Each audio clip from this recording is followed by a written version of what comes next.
वैभव boom बंद आहे का? बिबट्याने ज्या लोकांचे जीव घेतले त्यांच्या कुटुंबामध्ये गेलो त्यावेळेला तिथली परिस्थिती बघितली की कर्ता पुरुष गेल्यानंतर घर एक प्रकारचं निराधार. तर मी स्वतः असा निर्णय घेतला की जर का त्या कुटुंबामध्ये जर 18 वर्ष ओलांडलेला जर तरुण असेल तर लगेच फॉरेस्टच्या ट्रीटमेंटमध्ये त्याला ठेवावं आणि कालांतराने राज्य शासनाच्या नियमानुसार त्यांना मान्यता देताना परवडतो अशा प्रकारचा प्रस्ताव मी राज्य शासनाकडे पाठवला आणि मला त्याचं यश मिळालं. गोष्टीची गरज नाही. आता तुम्ही बोलला अडवणत म्हणून मी तुम्हाला माझे मत सांगितलं.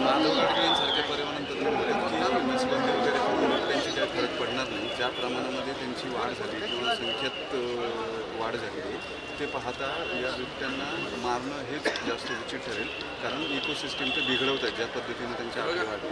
बिबट्या हे शेड्यूल एकमधलं प्राणी आहे. आता बाब असे की वनातले हिंसक पशूपेक्षा हे उसातले हिंसक पशू झाले म्हणून त्याचं शेड्यूल 1मधून 2मध्ये आणण्याकरता आम्ही प्रस्ताव पाठवलो. म्हणजे त्याच्यामध्ये ते मारणं वगैरे जो प्रकार आहे त्याला थोडीशी म्हणजे शिथिलता आहे. आता हिंसा असलेल्या वाघाला किंवा बिबट्याला मारावं आक्रमक असलेल्या हे नियमात नसताना सुद्धा मी बोललो.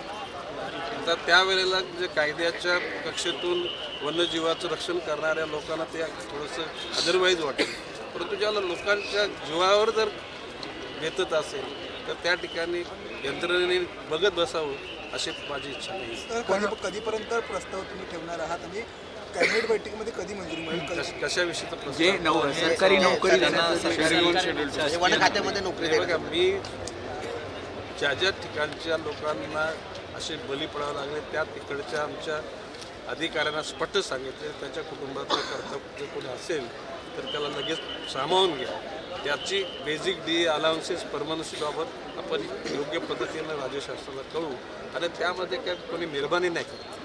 हा एक प्रकारचा तो म्हणजे आपल्या कर्तव्याचाच भाग आहे आणि मी असा प्रस्ताव पाठवलेला आहे शासनामध्ये तर नाकारता जाईल असं माझं. आतापर्यंत काही जणांना सामावून याच्या बाबतीत पत्रव्यवहार किंवा काही प्रस्ताव पाठवला थोडं मागे कोणाच्याबाबत बिबट्यांच्या बाबतीत? आणि बिबट्याबाबतीत फार म्हणजे उच्चस्तरीय त्या ठिकाणी चौकशी केली गेलेली आहे आणि ही बिबट्यांच्या आणि वाघांचे हल्ले ही राज्याची आपत्ती म्हणून त्या ठिकाणी घोषित करण्यात आली आणि त्या अनुषंगानं ज्या ज्या आपत्ती आल्यानंतर ज्या उपाययोजना केल्या जातील किंवा त्यांना मदत केली जाईल तशाच प्रकारची मदत या घटकाला केली आणि भविष्यकालामध्ये नसबंदी जरी कोणी म्हटलं मी कोणाच्या ज्ञानाविषयी कोणाच्या सूचनेविषयी मी त्याचं म्हणणं चुकीचं असं म्हणणार नाही. ठीक आहे, प्रत्येकाला आपलं म्हणणं असं मत असतं, परंतु आम्ही हा प्रयोग सुरू केलेला केंद्र सरकारच्या वन्यजीव विभागानं नसबंदी काही प्रमाणात करण्याची परवानगी दिलेली आहे, कालखंड पण दिलेला आहे. त्याच्यामध्ये निश्चितपणे R&Dच्या माध्यमातून त्याच्यावर योग्य